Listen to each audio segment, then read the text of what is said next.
Welcome to Daily Wisdom, Walking the Path with the Buddha, a podcast shared by David Roylance. This podcast is dedicated to guiding you to completely eliminate the discontent mind and the suffering it causes by attaining enlightenment. Learn and practice the teachings of Gautama Buddha that will guide you to fully attain a peaceful, calm, serene, and content mind with joy. To support this podcast, visit patreon.com/supportbuddha or visit buddhadailywisdom.com, where you will discover a full range of courses, retreats, and online learning resources to assist you on the path to enlightenment. Now, here's our teacher to share more.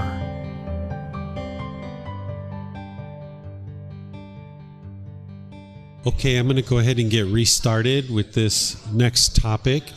And as you guys can hear, we have some impermanence here with the hammer. Sounds like somebody's doing some work. So you guys will need to train your minds to not crave, permanent sounds or lack of sounds. These kind of things happen, right? You can be teaching and boom, boom, boom, boom, boom, boom. You can hear some hammering and stuff like this. So just train your mind to be focused and not be affected by any kind of impermanence that is happening in the environment. Okay. So those of you guys at home, I don't know if you guys can hear, we got someone hammering, which is completely fine. It's just impermanence. We know it's not going to last permanently. So that silence that we had earlier, or at least the kind of ability to teach without hammering, that's not permanent either. So all these things are impermanent, right? All right. So this topic of identifying cravings, cultivating non-craving, and analysis of the mind. This is where I teach you how to go in, identify your cravings, and then be able to eliminate them through almost surgical elimination. And it works in about 80 or 90% of the situations. There are some situations where you can't do what I'm going to teach you, but it's okay because this is a really helpful thing for you. In terms of your development on the path to enlightenment, the meditation, the Eightfold Path, all these things are important, but this here is actually going to really help you to go in and surgically remove things. And some of you guys I know just learned this on Sunday because I taught it on Sunday as part of the group learning program. It just so happens that it's part of this course as well, because you wouldn't be able to have harmonious relationships without knowing how to eliminate your attachments. These relationships that you're in, it's going to bring up attachments for you. In situations where you're in a relationship and you're getting agitated or annoyed or frustrated or irritated, you should pay attention to those things. Those things that are happening, it's not that person that's causing you to be agitated or annoyed or frustrated. Whatever is going on in those relationships, that's just giving you an indication of what your cravings, desires, attachments are, so that then you can go in and do what it is that I'm going to share with you here. So because I never know who's going to be in one class or another and who's learned what, I start off this particular class just explaining what a craving, desire, attachment is. We talked about this yesterday, and looking around the room, most of you guys were here yesterday. There's a couple people here that weren't here yesterday, but you guys have studied with me before. Do you guys know what a craving, desire, attachment is? This longing and yearning, this chasing after the objects of your affection, wanting things to be a certain way. Is there anyone who doesn't know what a craving, desire, attachment is? No. Okay. So I'm going to just skip over this because this is helping to remind students of what a craving, desire, attachment is. That's that outward seeking, the mind longing and yearning, wanting things to be a certain way. It's the mind thinking the next new shiny object waiting around the corner is going to provide some lasting satisfaction. So the mind chases and chases and chases. And if it gets what it wants, it gets pleasant feelings. But if the mind doesn't get what it wants, it gets those painful feelings. So now I'll move into some more things about this. So the number one goal on the path to enlightenment is to eliminate your cravings, desires, attachments. Of course, you need to cultivate wisdom. That is the primary goal. And then cultivating the wisdom, it's going to teach you how to eliminate your cravings, desires, attachments. Because countless times in the teachings of the Buddha, when he's either asked or he's just talking, he says, what I taught is the elimination of discontentedness. That's what he taught. That's everything that he taught, is how to eliminate this discontentedness. Well, you need to eliminate your cravings, desires, attachments to eliminate discontentedness. That's what he actually taught you how to do. So eliminating your cravings, desires, attachments is a number one goal on the path to enlightenment.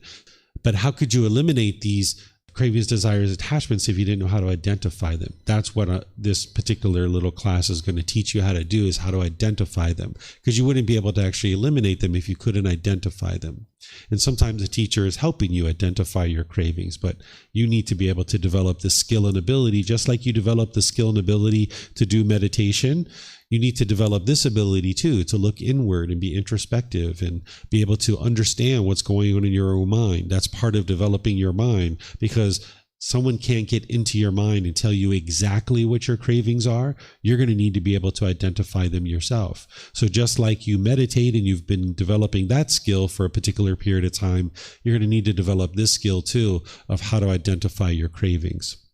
Breathing mindfulness meditation is a generalized training to help you eliminate cravings, desires, attachment. That's a consistent, ongoing training that is generally helping you to eliminate all cravings, desires, attachments. So you're going to need to build up that practice. And this is going to help you develop right mindfulness or awareness of mind, and help you apply right effort, that in the moment when you're experiencing any particular bout of discontentedness, you can cut it off and let it go. Without the breathing mindfulness meditation, you wouldn't be able to do what it is that I'm going to teach you as part of this class. So typically by the time someone's studying this, they've already been learning and practicing for a number of months. But it's okay if you haven't been learning and practicing with me for that long, you can still learn this, because this is something that's going to help you. But just know that you're going to need to build up your breathing mindfulness meditation in order for what I'm going to describe to you to actually be really effective, because you need to be able to train the mind to let go. And you're going to also need generosity. Generosity is helping your mind to let go as well. We're going to talk a little bit about that this afternoon. So the mental discipline section of the Eightfold Path, that right effort, right mindfulness, and right concentration, that's going to help you develop the mind and get this discipline to be able to control the mind. And it's going to be gradual training, gradual practice, and gradual progress. You're not going to be able to just meditate once and immediately be able to control your mind. One of the biggest challenges on the path to enlightenment as you get going for a number of months and maybe even years is intellectually you can understand what you should be doing with the mind, but the mind just won't do it. Right? This is where it's real challenging, because you haven't accumulated enough benefits of the breathing mindfulness meditation and the generosity and all the other factors that you're learning and practicing. The mind just hasn't accumulated enough benefits yet. So there can be this agitation and frustration because the mind wants to do this particular thing that you intellectually know that you should do, but the mind just won't do it. You just can't get it done. So you're going to go through this period of time where intellectually you'll know things, but you won't actually be able to do it with the mind, because the mind's just untrained and undisciplined. So you're going to need to know the Eightfold Path, the right effort, right mindfulness, and right concentration to be able to slowly get the mind more and more disciplined so that you can do what I'm about to teach you. Okay? So the way that you can approach eliminating your attachments and almost surgically removing them is you can use the discontentedness that you experience like a red light on the dashboard of your car.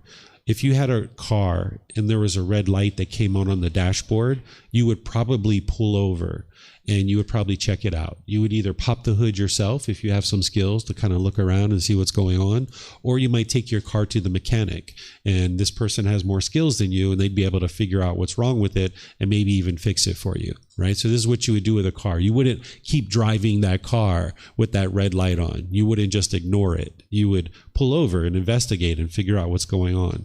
Well, the discontentedness that you experience, the anger, the sadness, the frustration, the agitation, annoyance, guilt, shame, fear, stress, anxiety, loneliness, boredom, shyness, resentment, jealousy, even those conditioned pleasant feelings like happiness, excitement, elation, thrill, exhilaration, euphoria, this should be the red light on the dashboard, alerting you that something in your mind, there's a craving there. There's some craving or multiple cravings that are producing that particular discontentedness. And you should use that as a red light on your dashboard of your car. It's an indicator that, hey, you've got craving, desire, attachment in your mind. Because it's not possible for you to become discontent without craving, desire, attachment. So any time the mind is discontent, there is a craving, desire, attachment there. Even just feeling uncomfortable, feeling off, feeling icky, there's some craving, desire, attachment there in the mind. So you can use that as the red light on your dashboard. And now when you're noticing that discontentedness starting to arise, first as a bodily sensation, then it's going to become a feeling, then it's going to affect the condition of your mind, and there's this mental object like we were talking about yesterday. What you'd like to do is go through this process. When that discontentedness is arising, cut it off and let it go. You would like to do that with any and all discontentedness that is arising. You should get to the point where you don't even have to think about it. Just any discontentedness is arising, you just cut it off and let it go. And of course, you're not going to be able to do that right away. You're going to need to build up your mental discipline to be able to do that. But ultimately, that's what you would like to get to, is just cut it off and let it go. And you'd like to cut it off as a bodily sensation. That's ideal, right? But you're not always going to spot it as a bodily sensation because you're in the process of accumulating the benefits of your meditation and everything else that you're developing to be able to get to that point. So sometimes it is going to become a feeling, right? You are going to experience discontent feelings on your way to enlightenment. So when these things are occurring, try to cut it off and let it go there. Don't allow the mind to dwell. That's where I was talking yesterday about redirecting your mind. You're watching the news, you feel the frustration building as a bodily sensation. You'd like to cut that off and let it go. But if you can't, it might become a feeling. Try to cut it off and let it go there. But one of the things you can do is you can redirect the mind. You can turn off the TV and go out for a walk, or go for a bike ride, or go in your house and go read a book or something like this, right? No need to sit there and dwell in those discontent feelings, because sometimes people get agitated when they're watching the news or something else like this, or any time there's any discontentedness, you'd like to cut it off and let it go. And catching it sooner and sooner as a bodily sensation is what you'd like to do. When you get to the point that you can cut it off and let it go repetitively as a bodily sensation, you're very close to enlightenment. Within the next 1 to 3 years, you will get to enlightenment. When you can every single time identify the bodily sensations associated with discontentedness, and you can cut it off and let it go there, you will be getting to enlightenment within 1 to 3 years. But it's going to take you time to build up to that point that you can now notice the bodily sensations every time the mind is about to be discontent. So that's why it's going to take you some time to get to that point. So that's what you would like to do as a step 1. Then step 2. Once your mind is calm, and that might take a few minutes, it might take a few hours, it might take a few days, you'd like to look inward. You'd like to start reflecting. What were the cravings, desires, attachments that caused this discontent feeling to arise?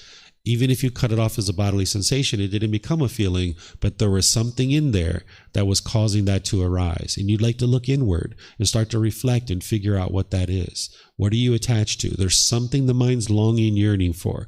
There's some craving for permanence, something that the mind wants, and you'd like to figure out what that is. Then once you figure out what it is, and sometimes it's multiple things. It's not always just one thing.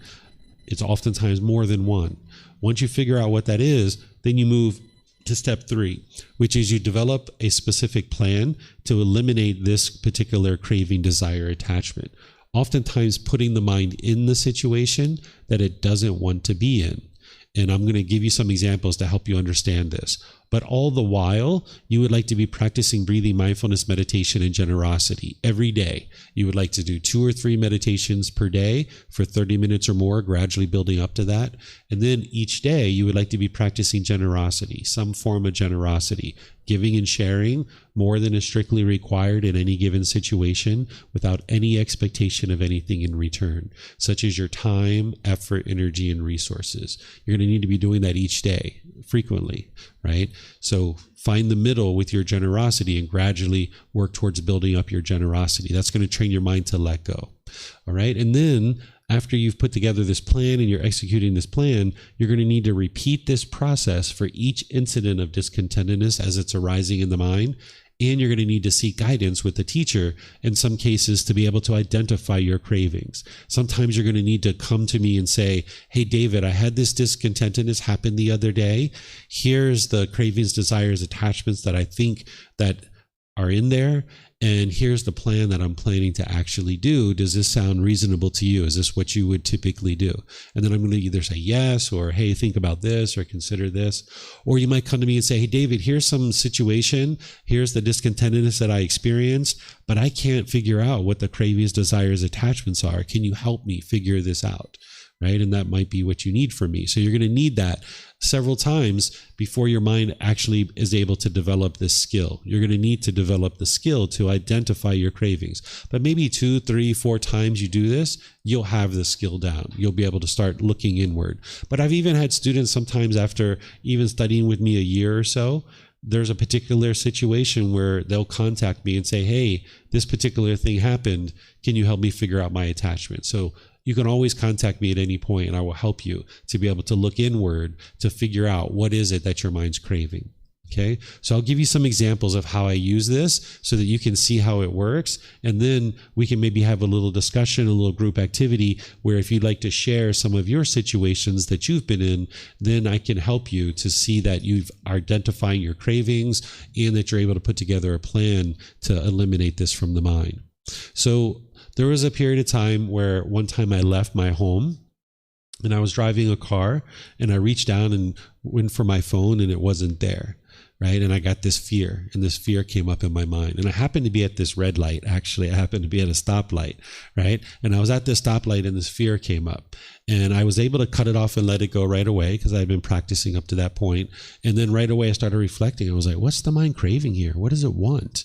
And I was like, the phone. It's craving the phone to be permanent. And right away my mind wanted to turn around because I was at a red light. I could have U-turned and been back to my house within 5 minutes. Right away, that's what the mind wanted to do. It wanted to go get the phone. And I realized, like, nope, that's not going to solve the problem. Going to get the phone doesn't solve the problem because the craving is still going to persist. I needed to train the mind to get rid of this craving where it wasn't craving the phone to be permanent. So that day I was planning to be outside for like an hour and a half to do a couple of errands. But instead, I decided to stay out longer. I decided I was going to continue in my day.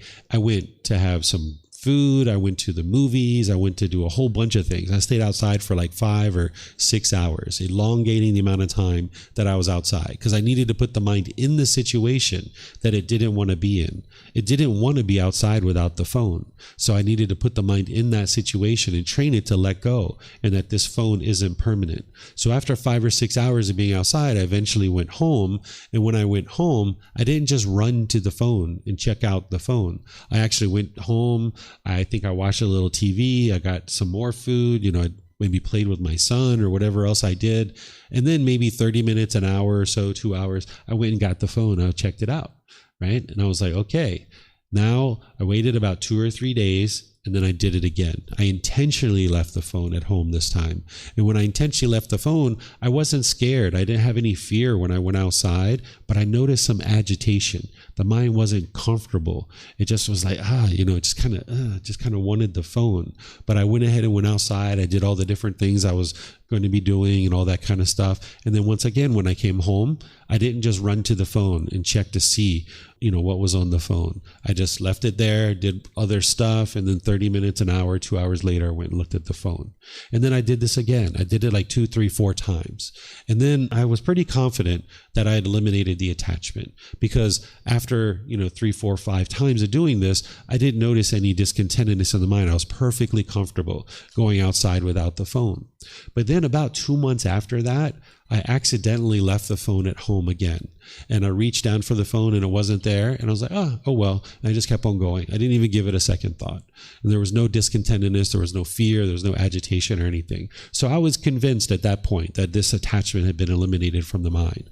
But about a year after that, I accidentally had dropped the phone and the screen broke. And I looked at the phone and I smiled and I was like, of course you broke because you're impermanent, right? And I was completely joyful. There was no, no upset, no agitation, no frustration. And I knew like I wasn't attached to this phone anymore. And fortunately I had another phone, so I didn't have to go out and buy one. So I could just use this other phone. But this is how you can know that your mind has eliminated a certain attachment, because initially when my phone, something happened to it, I had all this fear. But now through this process, the mind had slowly let go, right? So what I did is in the moment when I was sitting at the traffic light, I noticed the discontentedness, the fear come up. I cut it off and let it go, right?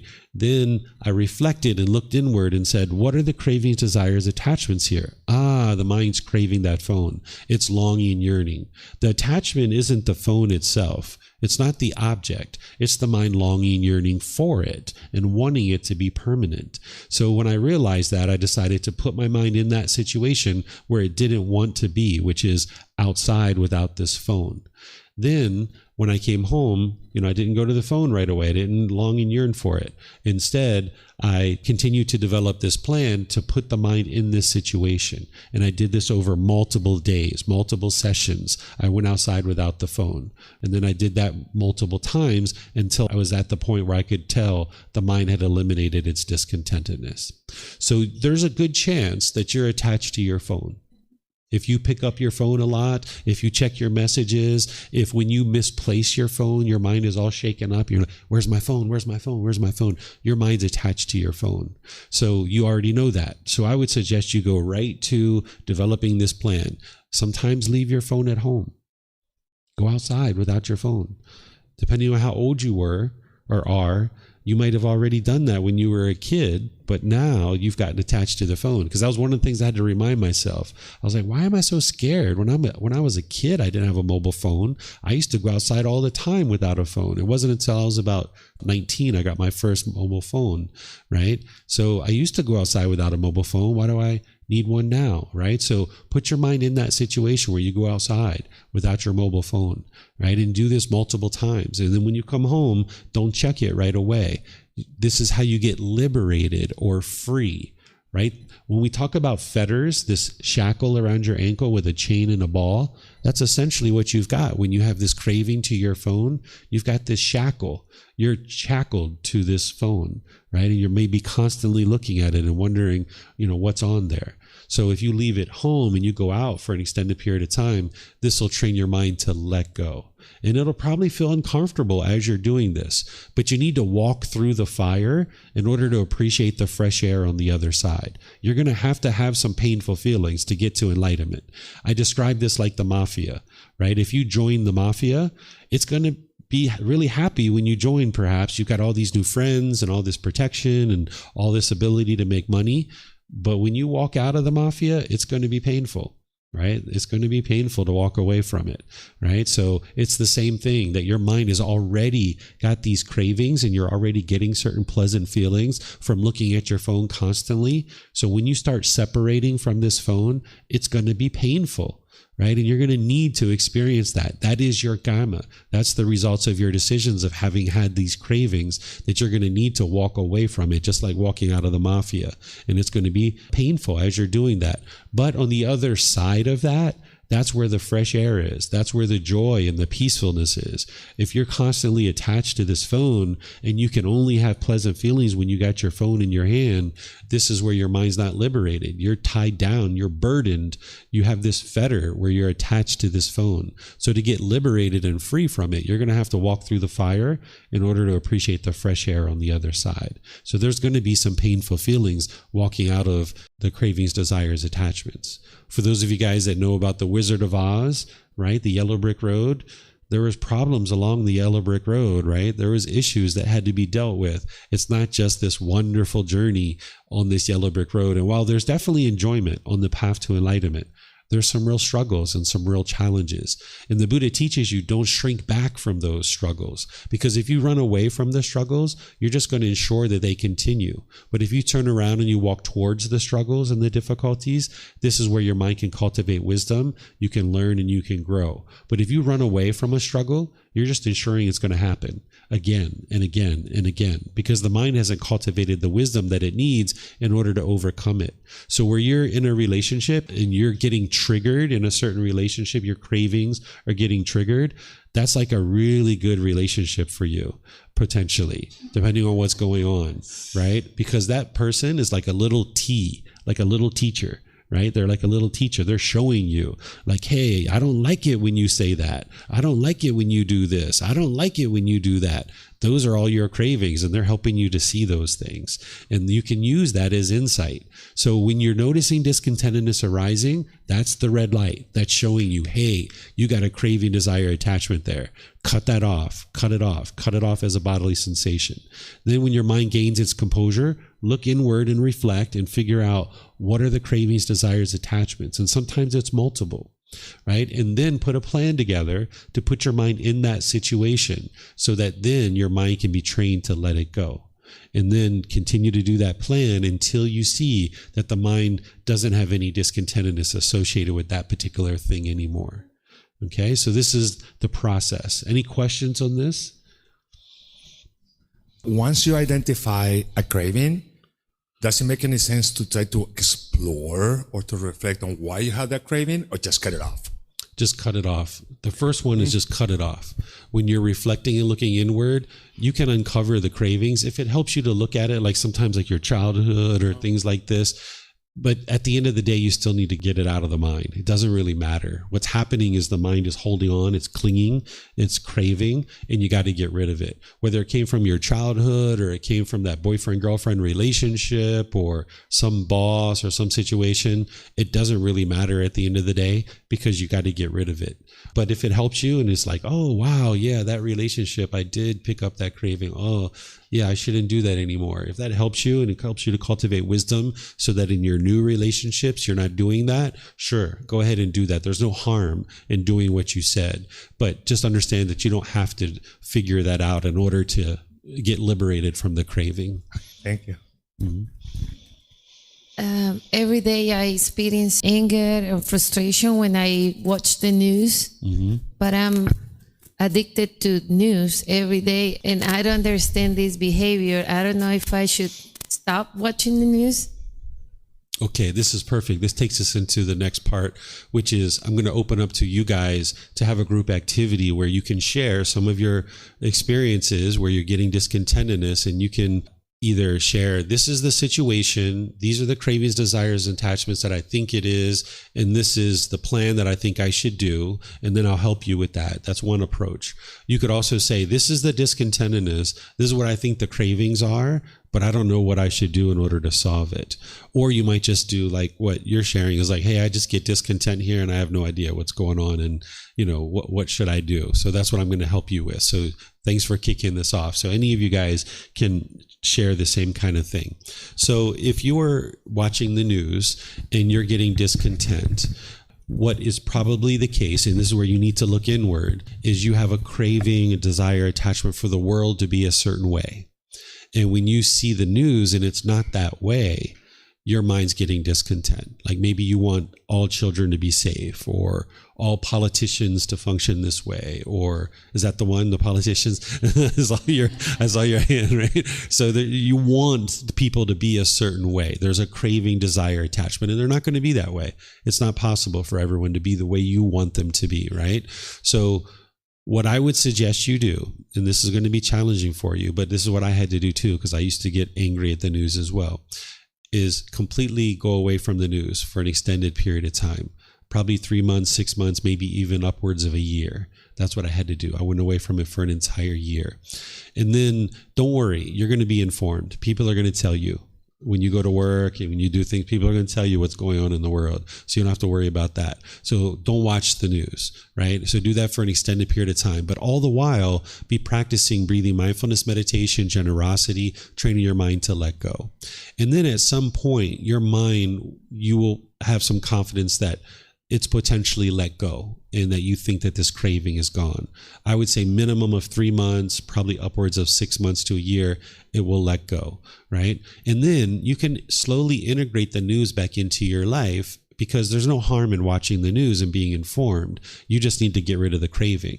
But as you're integrating the news back into your life, you need to be attentive to the mind, and you need to do this slowly. So maybe watch the news for 3 minutes or 5 minutes and then put it down, and then walk away from it for maybe 2 or 3 or 4 days, right? And now watch the news again for maybe 3 minutes, 5 minutes, and then put it down for 2 or 3 or 4 days. And then you do this, and then you can slowly increase the amount of news that you're experiencing and that's coming in. But at any point, if you see any agitation or frustration or irritation, then you need to go like 2 or 3, 4, 5 weeks without it again. So you kind of gradually bring it back in like that. And you stay attentive to the mind while you're watching the news. And if at any point you see discontentedness, cut it off, let it go, walk away from it, and then give yourself a week or 2 or 3 before you bring it back in a little bit at a time. So that's how you would do it. Mm-hmm. Yes, ma'am.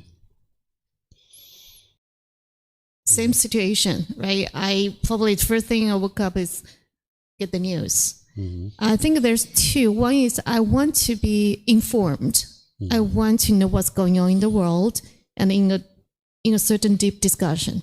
I want to be the person could engage conversation with my friends. Even the person could bring some very interesting insights. So I want to keep updated every day. Another thing I noticed is I also feel bored. If I don't read news, what I'm going to do? I feel that I just wasted my time. Yeah. That's kind of my my situation. Okay, so that's the craving, right? The mind wants this news to be permanent. You want this insight. You want this understanding of what's going on in the world. And when you don't have it, you're saying that you feel bored or you feel like not as involved. So it's the same thing, that you're going to need to distance yourself from this particular object. The Buddha talks about this in his teachings, that in order to eliminate any craving, desire, attachment, it's essentially a two-step process. It's distancing yourself from the object and then training your mind to eliminate it. So you need to distance yourself from the news, just like I described here, and then ultimately 3 months, 6 months, a year later, slowly integrate it back in. Because right now your mind can't be content when you don't have the news. You feel bored, or you feel like you're not as involved in the conversation. So you're going to need to be able to see that, yes, there are other things in the world besides watching the news. And you're going to need to find those things. Is it reading a book? Is it, going out to the park? Is it going to the movies? You're going to need to find those other things so that you can be just as content with the news as without it. But you don't have the ability to do that as long as you keep watching the news or looking at the news or checking out the news. You're going to need to distance yourself from it, train your mind to let it go with breathing, mindfulness, meditation, and generosity, and then slowly reintegrate it back into your life. And at any point that you see discontentedness coming in, you're going to need to distance yourself from it again, and then slowly bring it back in again. May I ask you a follow-up question? I understood, and I think I'm going to definitely practice what you suggested. To me, I have another tendency, like a pattern in my life is actually I don't really just watch the news. Usually I brush my teeth while watching the news or listen to the news. While I'm driving, while I'm listening to the news. So I'm thinking it's more like what you mentioned, the so-called like a multitasks. So in that case is I'm not really good living in that moment, I guess. Yeah, so that's the singleness of mind that we were talking about yesterday with right concentration. So you're going to need to get used to that when I'm brushing my teeth, you're just brushing your teeth, that your mind's not trying to do something else. Or when you're eating, you're just eating. Or when you're in a conversation like this, you're just focusing on the conversation. And that's that steel rod with the wood grinding back and forth and getting a deeper and deeper groove, because that's what's going to develop your concentration and your focus. If you allow the mind to bounce around like this, then it's going to continue to persist with craving. You're going to have a lack of concentration, a lack of memory, and all these other things. So you would like to get more and more used to just doing one thing at a time. And when you do that, you might be bored. Again, right? Like when you're brushing your teeth and you don't have the news playing, you might notice some boredom coming up in your mind. That's not the cause, right? That's a symptom. That's the problem, is the boredom. The cause of it is the craving. It's longing and yearning to have some kind of stimulation while you're brushing your teeth. So you're going to need to walk through that fire. You're going to need to walk through that boredom to get to the other side where the mind actually releases its craving. And now it can just be completely content when you're brushing your teeth and you don't have any boredom coming up. Yep. I have two situations. The first situation, I applied for a big soccer club in Germany some days ago, and I didn't think that they answer me. And yesterday evening, they answered me per email that I have an interview on Wednesday online. And I just know that I have like this strong emotions after that. I noticed emotions that I have a strong heart rate, and I couldn't sleep yesterday, but I had no idea why I have like these strong emotions like that. So, well, maybe you have an idea what's going on. Sure. Can you talk about what you were thinking about during that time where the emotions were coming up? Yeah, I thought what I would want to say in the interview. Like why I maybe like be the best person for this job, something like that. Yeah. So you were doubting whether you would be the best person for the job, or you were worried about what you were going to say and how you were going to say it? I'm worried what I want to say, and because it's like my dream position, but I don't feel like I can get it because it's like for me a little bit too high. But yeah. Okay. Are you wanting to be perceived by these people in a certain way? Are you worried about them judging you and looking at you in a certain way? Yeah, a little bit, because I have no experience in football or soccer at all, just in handball. So, and I think there are like different other people. They have more experience in this kind of sport. Yeah. Okay. So this is related to personal existence view that the mind that we talked about yesterday, where the universal truth of non-self is going to help you with that, where the mind wants to be perceived by others in a certain way, right? And it's worried about other people looking at you and judging you. And the things that you need to do are actually in Volume 1, Chapter 16. This is a big topic. This is one that everybody has issues with. So you're going to need to look at Volume 1, Chapter 16. And in there's a whole bunch of things that I teach you about how to get rid of this personal existence view. And this is going to come up in the group learning program in about 3 weeks. I'll be teaching it in the group learning program, but I've taught it many times. So there's already recordings about it. So you could start watching that now, but it's not going to immediately fix the issue before Wednesday, like tomorrow, right? You're going to still have some anxiety and stress. But the thing is now that you see this, you've got the red light on the dashboard of your cars come up. You see this discontentedness, that heart rate that you were talking about, that's the bodily sensations of, hey, the mind's about to get discontent, and that's where you'd like to cut off and let go. But of course, some of these cravings are really strong. You're not going to be able to let it go. You're just going to be trying to cut it off and let it go. Maybe redirecting the mind. That's why probably during the night you were ruminating over this and obsessively thinking about it. But now that you know that this is in there and you've reflected on it, that's what we're doing now, and seeing what is going on. Now you put the plan together, which is number 3. And I've got the plan laid out for you in Volume 1, Chapter 16, because every unenlightened being struggles with this exact same challenge. So that's why I put it together in there for you of exactly what to do. And as you read that, let me know, and I will answer any questions that you have about it. Thank you. And the next situation, I was a wrestler, and we have to lose a lot of weight, like 10 kilogram in 2 or 3 weeks was normal for us. And now I have like this situation that if I order food, I cannot. It's hard for me to share food. For example, when we were at the restaurant with the group and we ordered a lot of food for anybody, I wanted to have my own dish. Like, it's like, I think this is the craving thing. Like I have this, I discussed with Jerry yesterday. He said maybe I have the fear that I couldn't get enough food for myself. But it's really irrational. I don't know if this is the word, like, because, yeah, of course we have here enough food and it's really cheap. Yeah. And I want to work on this topic. Perfect. So this is a great example where you can see your mind's holding on to the food. Yeah. Right. That's the craving. And now what you do for the plan is you share your food. And you did this morning. You shared some food with me. Yeah. Remember, right? So you can practice this when you go to lunch, when you go to dinner, in every situation that you can, offer people food. They may or may not take it, right? Depending on how they're practicing, but you would like to do that frequently. And this is why here in Asia, it's a very common thing that we share our food. Like all the food goes in the middle. Some people call it family style, where that's pretty much the only way that we eat here in Thailand is like all the food goes in the middle and you just share. But in Western culture, we tend to not do that. No. So you can do that though. Like you weren't at lunch with me yesterday. Like when I go to lunch, even now, I still share my food. I just ask people like, hey, would you like some of this? Would you like some of that? And you share it. And this is really helpful for your mind.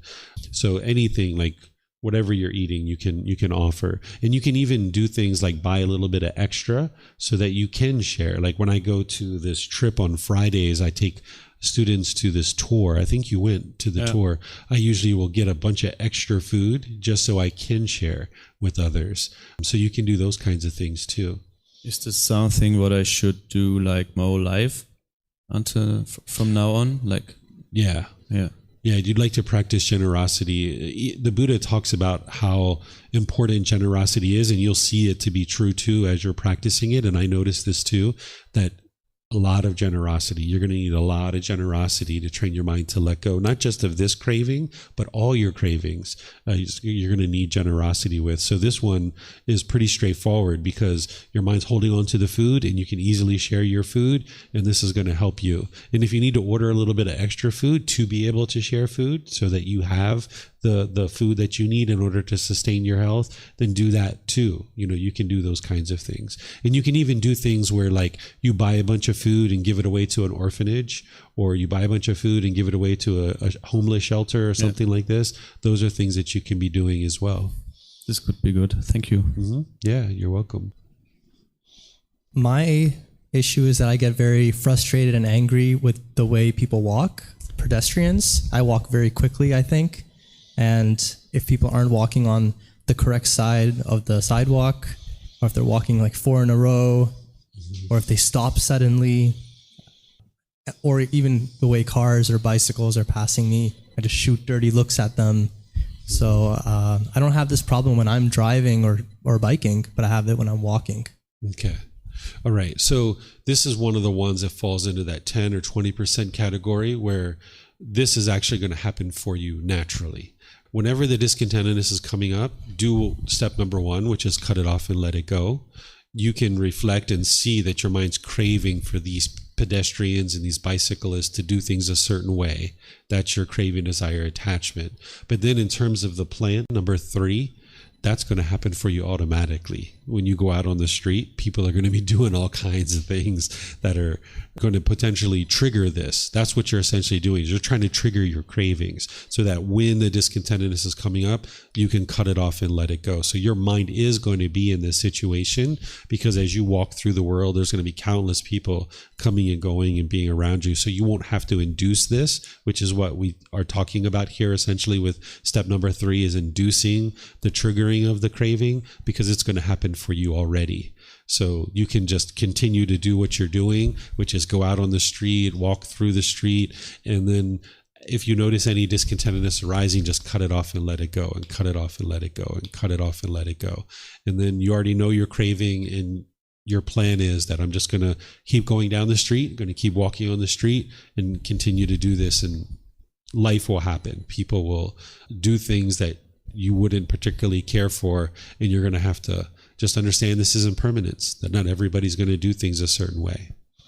Yeah, like particularly at like the night markets and stuff like that, I find myself getting really frustrated. So I should continue putting myself in those situations. Yep, okay. Exactly. See, what the mind's doing with its cravings, desires, attachments is it'll have aversion and it'll want to push that away, right? It'll be like, I'm never going to the night markets. But that doesn't solve the problem because the mind still has the craving inside. And this is causing the mind to have lack of concentration, lack of focus. And, you can't go out and navigate the world because let's just say you're out in some city that you don't even know about and boom, you just happen to find yourself in the middle of a night market, right? And it's like now you're going to be agitated. So it doesn't really solve the problem to push it away.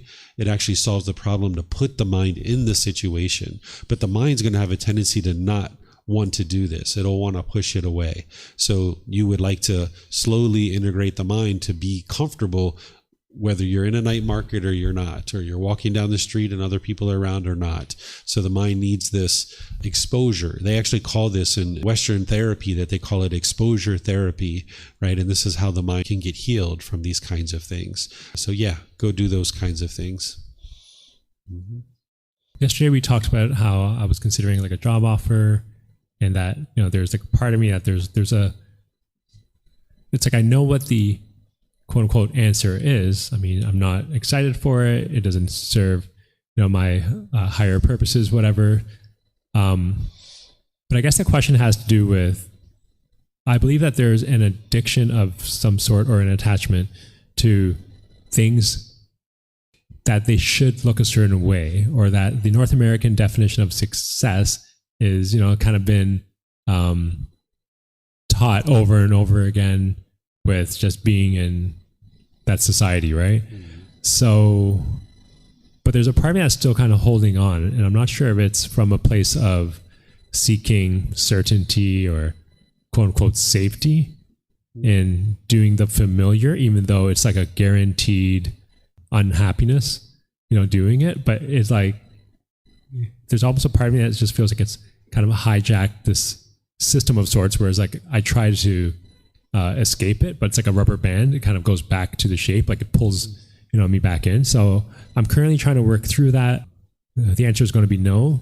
I have a call tonight, but like, there's still that part of me that's just like, oh, I don't know, this unknown outer new path, the unfamiliar, it's kind of scary. So I don't know if you can shed any light on this. Can you talk specifics? In order to get to a particular plan, you got to really be specific about, what's the situation, what's happening, what's the discontentedness that's being experienced. Can you get into those kind of details? The specifics is that there's a job offer that's on the table. And the discontent is that what I'm experiencing is that if I were to take it, there's a part of me that just doesn't feel good. It almost feels like I'm trapping myself into something I know is not good for me. Mm-hmm. And I believe the attachment is the familiarity of it. That you know the job really well, it wouldn't be challenging, it wouldn't be motivating. Right. Okay. So your mind has a craving to be challenged and motivated? Is that what you're looking at? Yeah, I mean that's one way of looking at it. Yeah, like I think there's a craving of something that's more meaningful, perhaps something that's more in line with my more natural interests and talents. So this type of job, you've done it before, and there's nothing about it that's going to be interesting to you because there's no new things that you're actually going to be doing. Right. That's right. Okay. All right. So it sounds like the mind is craving this, constant change, constant, even though there's a craving for permanence that the unenlightened mind has, it can crave things to be constantly changing too, right? So the mind can be wanting and wanting and wanting stimulation through things that are constantly changing and being challenged. You're going to be challenged in certain positions if you choose to look for those kinds of positions, but then ultimately that position too, let's just say it's a brand new position and you've never done this job ever in your life.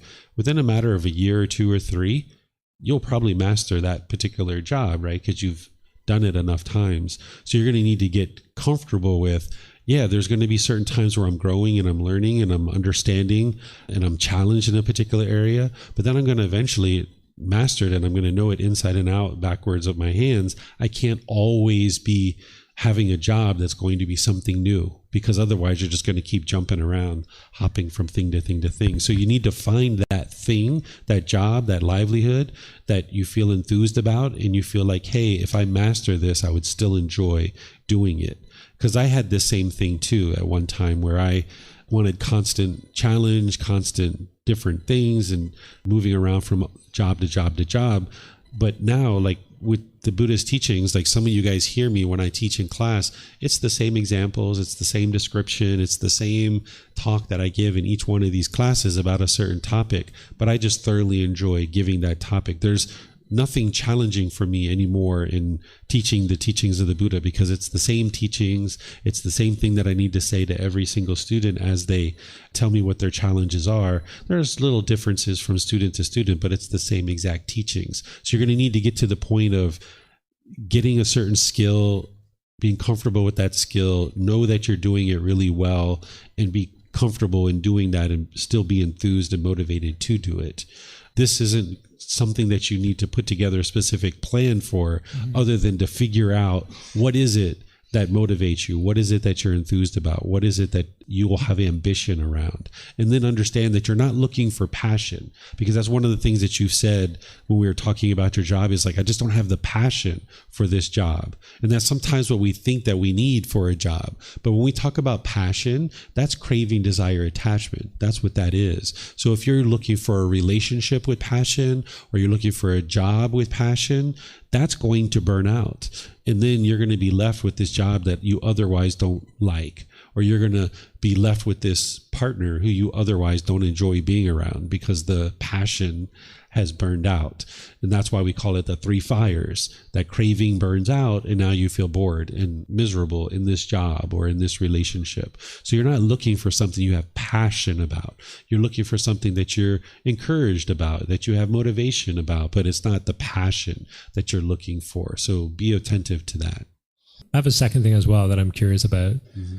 Every now and then I don't know, be like walking around, going about my day, and then I will almost like out of nowhere hear a certain voice or get like a certain feeling of something, and I'm just like, whoa, where'd that even come from? Mm-hmm. You know? Yeah. And so when it comes to that kind of scenario where it's almost like really out of nowhere, like nothing really happened that might have, you know, been the source of that and caused it, I'm kind of curious about, you know, from that angle, like, okay, yes, definitely cutting it off. I'm like, whoa, that came out of nowhere. Okay, no, we're not indulging in that. No problem. But when it comes to trying to get to the root of it or the source of it, like, how does one do that? Are these unwholesome thoughts, or are they wholesome thoughts? They are wholesome or unwholesome. Or wise or unwise? Unwise thoughts. They're unwise. Okay. So there's beings that are formless beings in the hell realm and the afflicted spirit realm that are going to constantly be trying to influence calamity and unwholesome things in the world. Mm-hmm. And they're going to try to influence individual beings to do these unwise things. And this sounds like that's what this is. And there's also beings in the heavenly realm that are formless beings that are trying to influence wholesome things. And even God, if you have an understanding of God, he can share guidance with people that is wise to be able to help them do wholesome things. So this sounds like the either hell beings or afflicted spirits, which are essentially like ghosts. And what you did is exactly what you would like to do, which is cut it off and let it go. Right. And more, you'll purify your mind, and these beings will know that they can't influence you, and they won't try to influence you any longer. When you get to the first jhana, at this point, those beings stop paying attention to you because they know that you have too much wisdom and your mind is too well trained that they won't try to influence you anymore after that. Okay, cool. Thank you. Yeah, you're welcome. Any other? Yep. So, David, sometimes I struggle to see like the line between an aversion and the wise decision. So, for example, I feel aversion to like hell beings. I don't want to associate with them. But if I try to like force myself into a contact, that's potentially unwise, right? Mm-hmm. Or maybe another like very light example would be the mind doesn't want any tattoos on the body. I've never wanted any tattoos. So, maybe I should actually force myself to get a tattoo. But maybe it's not the wisest decision because potentially like in the ink, there may be some poisonous ingredients. You understand, right? Mm-hmm. Could you please guide me through this? Yeah, so whenever you're wanting or expecting other beings, even afflicted spirits or hell beings, to be a certain way or do a certain thing, that's your craving, desire, attachment. And you would like to understand you can't control other beings and what other people say, what other people do, how other people act or operate. You're going to see all different kinds of things in the world. And the more wise you become, you're going to see a whole lot of unwise things happening in the world. And you're going to need to get more and more comfortable with understanding that these beings, they just lack wisdom and they're making unwise decisions. And you made those same unwise decisions in the past too. Either in this life or some previous life, you've made these unwise decisions. And just have loving kindness and compassion for them, that they're having certain challenges and certain struggles. So you can't control what any being does, including including formless beings of hell or afflicted spirits. In terms of like, if you're not interested in having a tattoo on the body, there's no harm if somebody chose to have a tattoo, but this is personal existence view. When somebody is putting a tattoo on the body, the mind is thinking that this body is me, and now I'm going to decorate it in a certain way. So if someone has a tattoo, it doesn't mean they've done anything wrong or they've done anything bad. Or if someone chooses to go get a tattoo after they're on the path to enlightenment, that's their choice. But you choosing not to get a tattoo is your mind saying, hey, I'm not interested in having personal existence view and putting a tattoo on this body because I would just like to leave it the way it is. So in these kinds of situations, you don't have to go out and get a tattoo just because you're not interested in having a tattoo. But understand that if somebody does have a tattoo, that doesn't mean they've done anything wrong or anything bad. It's just that that's what they would like to do. And there's essentially two ways to eliminate a craving, desire, attachment. What I'm teaching you here, this is how to cut it off and let it go, and how to purge it out of the mind and eradicate it so that it's no longer subject to future arising, right? This is what the Buddha teaches you. There's actually another way to eliminate cravings, and you can do this with some cravings, which is to actually fulfill it. This is a way to actually eliminate a craving. So like if you have a craving to go to the Philippines and you've always wanted to go to the Philippines and gosh, you just can't wait to go to the Philippines. You're urging to go there someday. Well, one of the ways to eliminate it is to cut it off and let it go. You can cut it off and let it go. And that might take a while to do that. But another way to eliminate it is just go.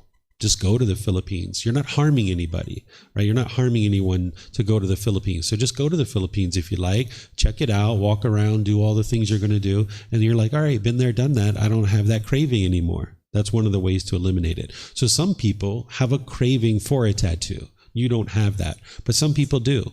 And one of the ways to eliminate it is just to get one or two or three. But this is where the mind has to be very careful, because if there's a craving for a tattoo, it might become, 50, 60, 70, just like keep going and going and going and going. And the mind just wants more and more and more. That's the unquenchable thirst that the mind has with something like a tattoo and other things. It can happen with, all kinds of different things that the mind can have cravings for. So if someone's using this technique of fulfilling it in order to eliminate it from the mind, you have to be sure that it's okay. I'm going to the Philippines, but that doesn't mean I'm then going to go to Hong Kong and I'm going to go to this place and that place and that place. And you just find yourself traveling for 20 years and you're just trying to extinguish this craving, and you're just endlessly traveling, going into debt perhaps, and all these other kinds of issues. So if you're going to use this method of fulfilling it in order to extinguish it, you got to be attentive to know, like, okay, it's going to be the Philippines and then Hong Kong, and then I'm completely done, and that's all the travel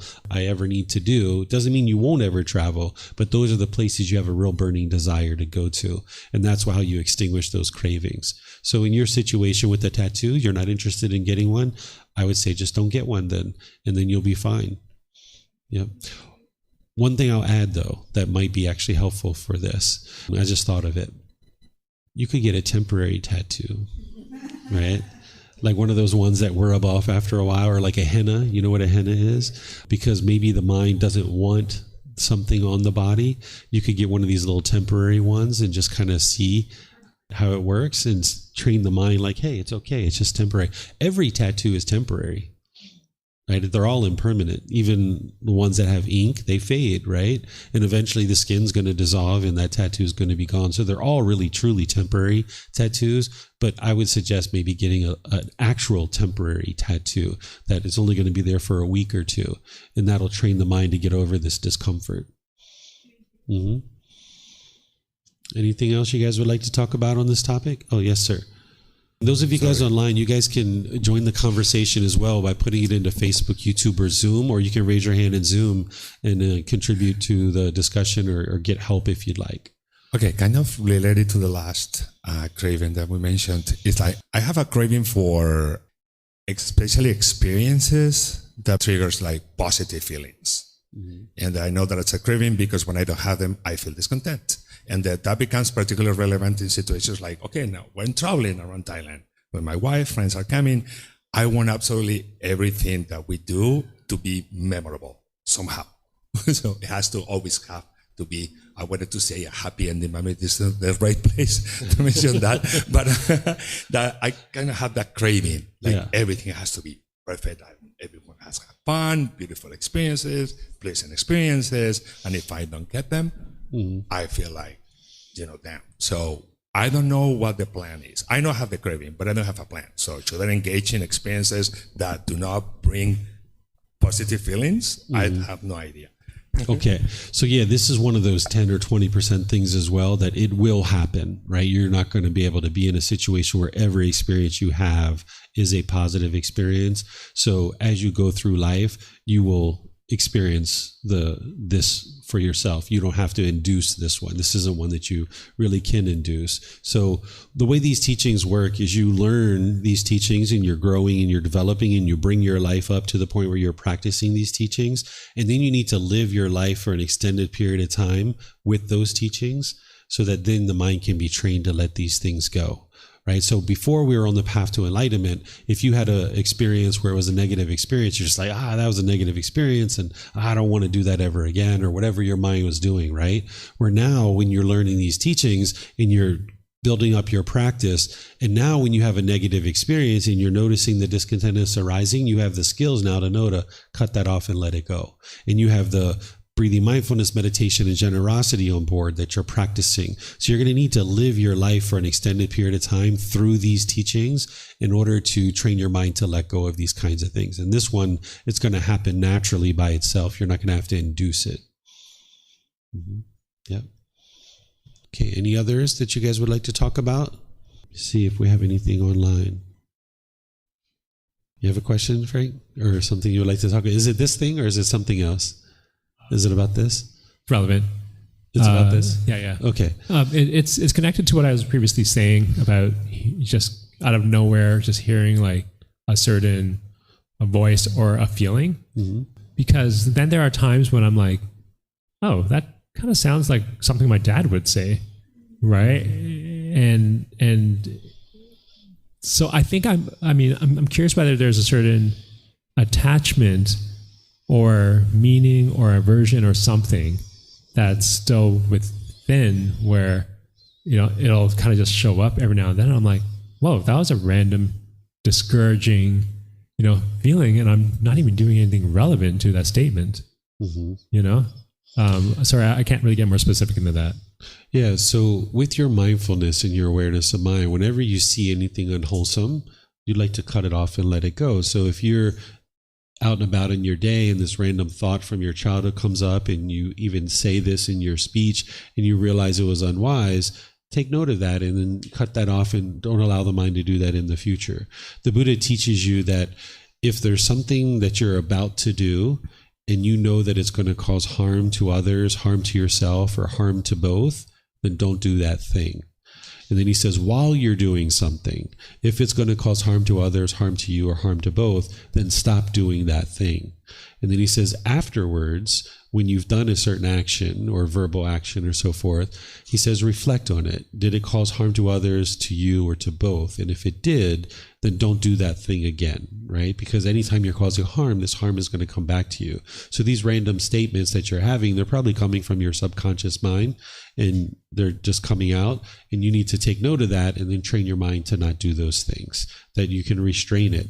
Because prior to the second jhana, we just talked about the jhanas just briefly yesterday. Those are those preliminary phases that your mind goes through on your way to the first stage of enlightenment. In the second jhana, you'll have what's called unification of the mind, or oneness of mind, where there no longer will be a subconscious mind and a conscious mind. It'll just be one whole mind. And this is what you need in order to be able to purify the mind, because the conscious mind is polluted, but the subconscious mind is very polluted. And the subconscious mind, you don't really have awareness of prior to the second jhana, that it'll just throw things up to the conscious mind. And this is where you'll just blurt things out. And you're like, why did I say that? I didn't mean that. I don't think that way. So if you've ever been in a conversation and you just blurted something out and you're like, why did I say that? That was so crazy of me. Like, I don't think that way. Why did I say that? That's your subconscious mind throwing things up into your conscious mind. So eventually you'll get full awareness of the entire mind, and you'll be able to purify your mind of all those kinds of things. But for now, if you ever notice those things coming up, just take note of it, cut it off, let it go. If you need to apologize, and then aim to do better. But continue with the Eightfold Path so that you can get closer and closer to that second jhana, and you can have this unification of the mind, and you'll be able to see the whole mind more clearly. So I feel like in like modern, whatever, pop psychology, because that's what we should go for, is this notion of honoring all parts of yourself. All emotions are welcome. All, parts are welcome, right? And I'm trying to, listen to that and say, of course, like not rejecting ourselves, not adding more judgment, not, being unkind to ourselves is important. But then, when we're talking about this, I definitely agree with this in terms of like, don't indulge in certain thoughts or feelings or whatnot if they don't serve us, if they're unwholesome, right? How does Buddhism kind of, address this part of honoring all parts of ourselves, right? Like the emotions of whatever, even if they don't serve us. Okay. So inherently in the teachings of the Buddha, there's the understanding that you're not born perfect, that you're not a perfect being at this point. The whole reason why you're born is because the mind had pollutions in your previous life. So therefore there's this rebirth, and you're born imperfect. That's why as soon as we come out of our mom's stomach, we start crying, right? Because we have craving. We're in the stomach, or in the womb. Everything's going so perfectly for us. We're just kicked back. We're relaxed. We're getting our food. We're getting everything, and things couldn't be more perfect. And next thing you know, here comes these labor pains, and we get pushed out into the world, and right, we're discontent right away. As soon as we come into the world, because of our craving, we're craving that permanence. We're wanting to be in that womb permanently, right? The mind's craving this permanence, and now when we experience this change, the being doesn't like it, and that's why we're born crying, right? So the teachings of the Buddha, he's not degrading you or diminishing you or telling you you're less of a person or anything like that, but there's this inherent understanding that you're born imperfect and that you have these defilements, you have these pollutions in your mind.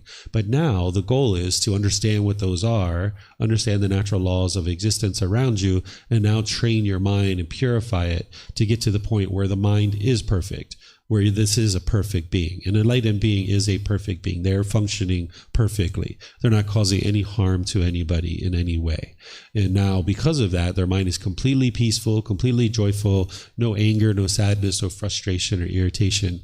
But you need to be able to acknowledge that there's certain imperfections currently that exist in this mind and with this being, in order to then aim to do better, use the tools and techniques that the Buddha taught to purify those things and get to this better existence, where in this human existence, you can become this perfect being. And by the time you get to enlightenment, you don't think of yourself as perfect, because that would be conceit and arrogance, but you just know that you've purified your mind, and you get to what's called final knowledge. What final knowledge is where you've cultivated all the wisdom of the path to enlightenment, and you fully understand the entire path. And now you've attained what's called final knowledge. And you'll know that you've attained this because you won't experience any discontentedness any longer. It'll be 1 year, 2 years, 3 years, and so forth. And you won't have any anger. There's no sadness. There's no frustration, not even the slightest ickiness in the mind. And you'll know you've attained final knowledge because your mind's been completely transformed, and you're not experiencing any discontentedness anymore. And you fully know the path to enlightenment at that point. And you're now functioning in the world as what we would say a perfect being, because you're now not causing harm to others through your intentions, your speech, or your actions. But it's a gradual training, gradual practice, and gradual progress. So the idea that some people have that, we need to embrace these imperfections, we need to, some people even teach that, you're a perfect being already, you just need to get comfortable with that and accept this. This isn't wise, because there's obviously things that you're doing where you're argumentative, or you're might be bitter, harsh, or hostile towards people, or you're irritated or annoyed. These are all the imperfections of the mind and the pollutions of the mind that need to be purified. But by the time you get to enlightenment, your mind will be completely purified, and you will be performing as a perfect being. You won't be causing harm to anybody whatsoever. But you won't think of yourself that way, because that would be conceit. But you'll just know that that is what's occurring. If we're born kind of as another go around towards enlightenment, right? And we're kind of born with at a certain level, we'll say, right? Like things to still work on. But as we know, not everyone is born into a same nurturing environment or a family, right? And in fact, I feel like there are more pollutions that kind of can get added on during a child's growth and upbringing before they leave home. Does the Buddha say anything about that? Do you have a perspective on, that perhaps like some people getting more challenges, more pollutions to work on and remove, more cravings, desires, attachments to eradicate? Okay, so everything that we experience is a result of our decisions.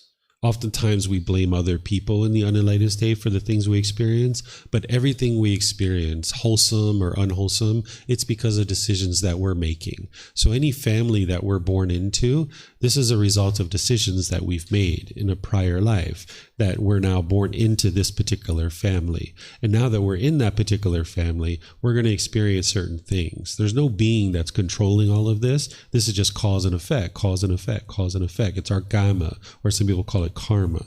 But it's not punishments or rewards. So if you grew up in a hostile home life and had a difficult childhood, you weren't being punished. It's just that because of the causes and conditions, one event led to the next, to the next, to the next, and now you're born in this particular family. And now in that particular family, as a living being, you're going to have all 10 of those fetters, those 10 fetters. Every being has all those fetters.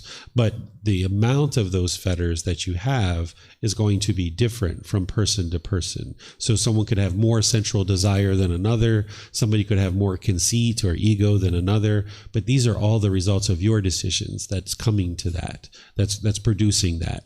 And it's also the result of your decisions to eliminate them. That's why you have to be able to make the choice that you're interested in getting to enlightenment, that somebody can't force you to get to enlightenment. It's your decisions that's going to lead to enlightenment. So whether your mind is more polluted or less polluted, these are decisions that you're making. What family you're born into, this is decisions that you're making, not that specific family, but you're making certain decisions that lead to that. And then whether your mind gets purified or not, these are decisions that you're making as well. I've got a friend who was adopted as a baby, and she was sexually abused by her adoptive father permanently. It was very hard for me to find out about that story and what could possibly cause such a rebirth. So when you're being reborn, it's not like a one for one. It's not like, she sexually abused somebody in her previous life, so therefore she's going to get sexually abused now, right? It's like, it's not this punishment and rewards. That's not what the Buddha teaches. But instead, there's the sequence of events, and that she had the opportunity, potentially in a previous life, if she was in the human realm or the heavenly realm, she had the opportunity to get to enlightenment, because in those existences, you can get to enlightenment. And for one reason or another, the choice was made and the individual didn't get to enlightenment in that previous life. So they were born into the situation that they were in, and now there was a sequence of events that led to that. But the Buddha teaches that the exact karma, if you were to try to discern in certain situations, he said it would lead to madness or frustration. So like if we said like, okay, I punched my friend in the face, so what is the exact thing that I will happen because of that? This would lead to madness or frustration. So there's obviously certain general things that we can look at that we know it's unwise to punch someone in the face, because they're more likely to punch us back. They might have a knife and stab us. They might have a gun. Their friends and family might attack us. But the exact result of that, you can't discern it. So the Buddha says if you tried to discern it, it would lead to either madness or frustration. So in a situation like this, we know that she didn't get to enlightenment and she was reborn, and she ended up having the sequence of events that led to her adoption. But exactly what she did in order that led to that particular sexual abuse, it's not discernible. It would lead to madness or frustration if we tried to figure it out. But it's important to know that it's not that she chose this in terms of like she's not choosing to become sexually abused, right? Or she's not being punished for that. This is just a sequence of events that led from one thing to the next. And now that it has occurred, it's like, okay, let's train the mind, if she would like to train the mind to let that go and not define who she is today as an individual through those things. So it's not like blame or fault. That's not what the Buddha is teaching you. But there is a sequence of events that leads to any particular thing that we experience. And then as a child, we're oftentimes experiencing things that we don't have the wisdom to counteract. Like now, if somebody tried to sexually abuse her as an adult, she would be able to stop that from occurring. But as a young child, she didn't have the ability to do that. So it has occurred. So now that it has occurred, it's important to train the mind to not cling to it and define yourself through that, or think negatively like I'm to blame or I'm at fault, because she's not to blame or she's not at fault, but it has happened. But now that it has happened, it's important to make sure the mind doesn't cling to it and hold on to it so that she can gain some peacefulness and joy, even though this thing's happened in the past. Because what the mind will do is it'll hold on to these experiences. And now in the present moment, you'll have painful feelings based on something that happened in the past. And we refer to this as trauma nowadays. But that isn't permanent. You can eliminate that from the mind if you train the mind to let go. That any kind of experience that you've had that we refer to as trauma, you don't have to continue to experience painful feelings for those things over and over and over again. Through training the mind, you can let it go. Thank you. And in her case, she let go of the trauma, explaining to herself that she had chosen this particular incarnation in order to learn some life lessons. But that's also incorrect, right? You don't choose the exact rebirth, but the choices that you make do lead to whether or not you're going to be reborn or not. And now that we're born, the goal would be to cultivate as much wisdom as you can through learning the natural laws of existence and training your mind to remove the pollutions that are causing the discontentedness. And then having done so in this current life, the mind will be peaceful and joyful, and there won't be any rebirth. There won't be another life. And that's what an individual can ultimately get to. Thank you. Mm-hmm. Yep. Some more hands. Yeah, just really quickly following up on that. In general, how should we view more privileged people than us or less privileged people than us when it comes to karma? Like, that's my question. Yeah, the Buddha teaches about this, and you can independently verify for yourself that, if somebody, let's just say, is rich and wealthy and famous, right? There's certain decisions that they made that led to that. And if somebody has disadvantage or, impoverished, there's certain decisions that led to that. And being born into a family that's even impoverished, there's certain decisions that led to that. And the thing that you would like to do is you would like to cultivate loving kindness and compassion for all these beings. And one of the things that Buddha teaches you to be able to help you do that and also help you eliminate any craving for those things, because sometimes people have jealousy because they're craving to be famous or rich or something like this, is the Buddha teaches you that anything that you see somebody experiencing, that they're experiencing good fortune, he says you've already experienced this at some point in the past because you've lived so many countless lives that you've already experienced that.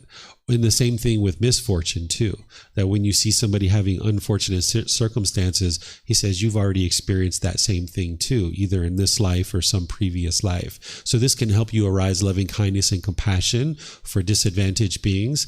And it can help you eliminate craving to wanting that better thing that somebody else has. If you realize like, I already owned a Ferrari in the past, right? I already was rich and famous, or I was already a king or a queen in the past. I don't need to do that now. Let me just find my peace and joy in the present moment based on this current existence. So that's how that can help you. Mm-hmm. So does the Buddha not understand or provide a mechanism for how the decisions you make in this life will affect your next one? So is it possible that it could be random? You could live a great life, and follow the path pretty well, but end up in a terrible situation in the next one? That's not true. The Buddha did provide guidance that shows you the natural law of karma and teaches you how to make wise decisions that lead to wholesome results and unwise decisions that lead to unwholesome results. This is the whole core central part of his teachings. But in terms of exact, that's where he says it would lead to madness or frustration. So like if you said like, okay, if I steal that car, what's going to happen to me in this life or some future life? Like exact, we couldn't discern. But we can say, nowadays, we could say you're most likely going to be arrested. Maybe that person that you stole the car from is going to find you. You might get beat up. You might get murdered.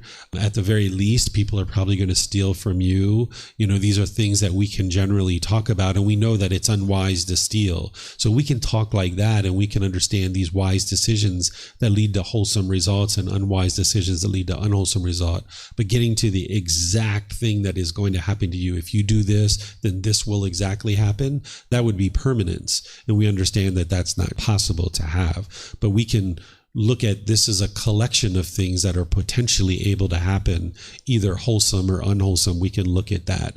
And if you do practice the path closely, you'll either get to enlightenment in this life, or there's the potential you'll get to enlightenment in your future lives.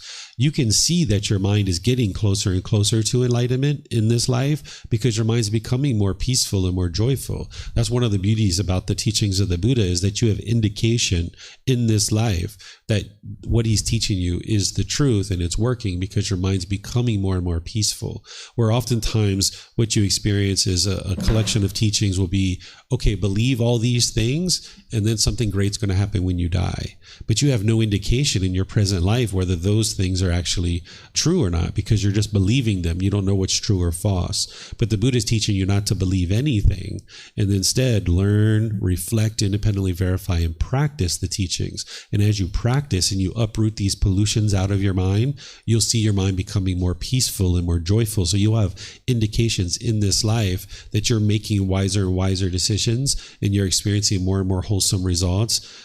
And one of those wholesome results is the condition of the mind's becoming more peaceful and more joyful. Your relationships are becoming more harmonious. And you'll see these kind of benefits. So he did provide this kind of guidance. And then kind of a little bit about what you were asking is like, let's just say you fall short of enlightenment in this life, but you've been practicing the teachings for a period of time. Anything that you've learned and practiced in this life, your mind will retain that wisdom so that in your next life, it'll be that much easier for you. Should you not get to enlightenment in this life, there's the ability that the teachings and the wisdom that you're cultivating in this life is going to help you in your future life. And sometimes when people come and learn with me here, the teachings just make sense to them. They're like, oh, wow, this is like so straightforward. It just makes so much sense. And oftentimes this is someone who's been learning and practicing in a previous life. And then in other cases, people really struggle and they have a lot of difficulties to understand. And this is an individual that most likely wasn't practicing the teachings in the past. So either way, whatever you're learning and growing and doing in this life, it's going to help you in this life. And it's also going to help you in a future life should there need to be future rebirths. And the Buddha never uses rebirth as a way to guilt, shame, or fear you into learning his teachings. Because remember, he's already peaceful. He's already joyful. He's not trying to convince you to do any one particular thing. But should you fall short of enlightenment, yeah, you're going to benefit from what it is that you're learning here in this life as well. Mm-hmm. Yep. So it's 12:15. Are you guys good with an hour and a half lunch today? Yeah, you guys are good with that? Okay. So I know yesterday we didn't get our hour and a half lunch in. So today we're going to do hour and a half. So hour and a half from now will be 1:45. So when we come back at 1:45, I'm going to start with meditation. We'll start our meditation session. And then I'm going to teach you the 4 healthy mental states. They're referred to as Brahma Viharas. This is where you're learning loving kindness, compassion, sympathetic joy, and equanimity. This is where the Buddha gets the description of being like a doctor, because I'm going to teach you about certain symptoms you're going to see in your mind. And then there's these certain antidotes or certain remedies with the Brahma Viharas. So I'm going to teach you about these kinds of things so you can be your own doctor. And where you see certain symptoms coming up in your mind, you can apply the remedy or the antidote. So if you'd like to do some meditation and learn this, I'll be starting at 1:45. So enjoy your lunch, and perhaps we'll see you afterwards, okay? Enjoy. Thank you for listening to this podcast. To provide support for this podcast, visit patreon.com/support Buddha. To access more teachings, visit buddhadailywisdom.com. There, you will discover a full range of courses, retreats, and online resources to assist you on the path to enlightenment. Remember to establish a daily, consistent meditation practice, along with learning and practicing these teachings. A well-developed meditation practice is the foundation in which to train the mind to attain enlightenment.